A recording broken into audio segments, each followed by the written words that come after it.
The grand hall of the royal palace buzzed with activity. Nobles in fine attire whispered behind gloved hands.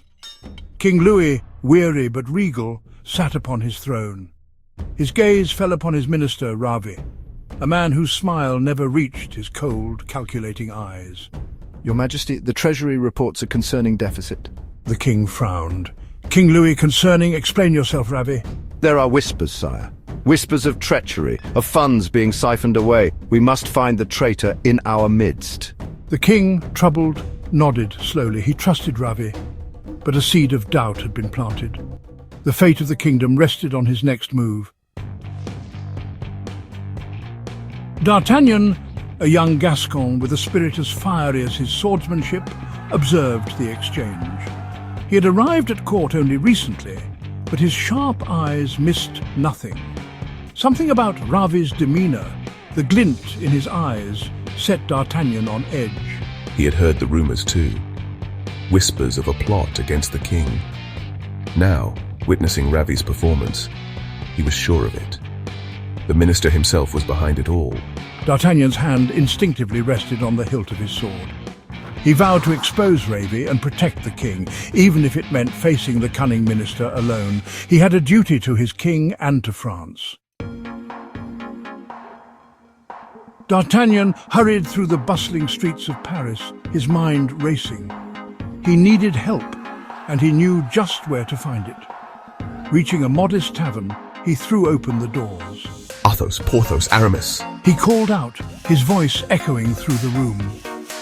Three figures, their faces a mixture of surprise and amusement, turned from their table.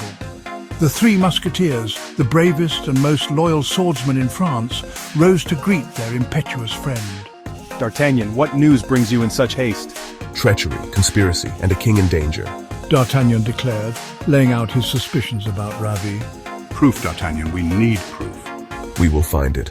Tonight we infiltrate the palace. Under the cloak of darkness, the four friends scaled the palace walls, their movements agile and silent. The night air was thick with tension. They found their way to a narrow passage hidden behind a tapestry.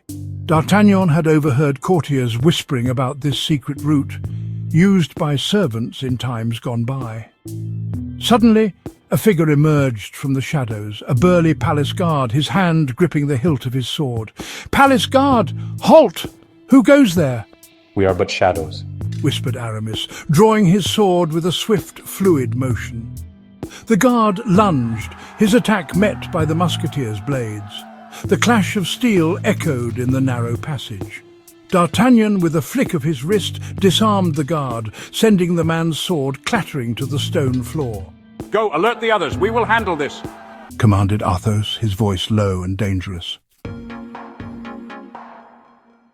Ravi's office was shrouded in darkness, illuminated only by a single flickering candle on his desk.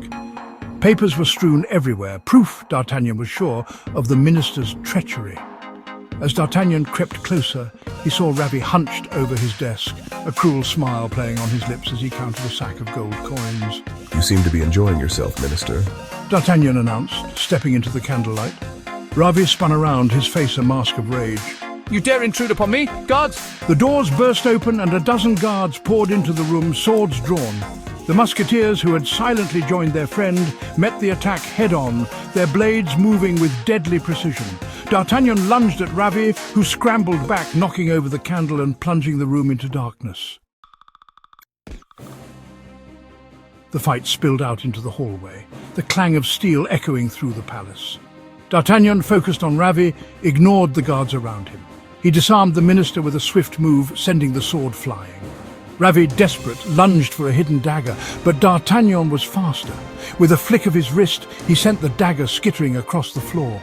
He pinned Ravi against the wall, his face inches from the minister's. It's over, Ravi. Your treachery ends tonight. Just then, the doors to the hallway swung open, revealing the king, flanked by loyal guards. They had been drawn by the commotion. What is the meaning of this? The king demanded, his voice echoing with authority. D'Artagnan, keeping a firm grip on Ravi, explained everything. He revealed the minister's plot, the stolen funds, and the evidence he had found in the office. Ravi, his lies exposed, could only stammer denials, but the evidence was undeniable. The stolen gold, the incriminating documents, all pointed to his guilt. The king, his face grim, ordered Ravi's immediate arrest. Justice would be served. You have saved my life and my kingdom, D'Artagnan. I am in your debt.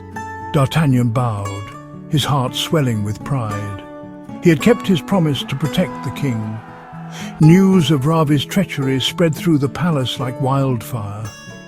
Relief washed over the room as the threat to the throne was extinguished. The streets of Paris erupted in celebration. The people, relieved and grateful, cheered for their king and his loyal musketeers. D'Artagnan, Athos, Porthos and Aramis stood together, their laughter mingling with the joyous sounds of the city. They had faced danger and emerged victorious, their bond unbreakable. A toast to the musketeers and to adventures yet to come. The four friends drank deeply, their laughter echoing through the night. They knew with unwavering certainty that they would face whatever dangers lay ahead together.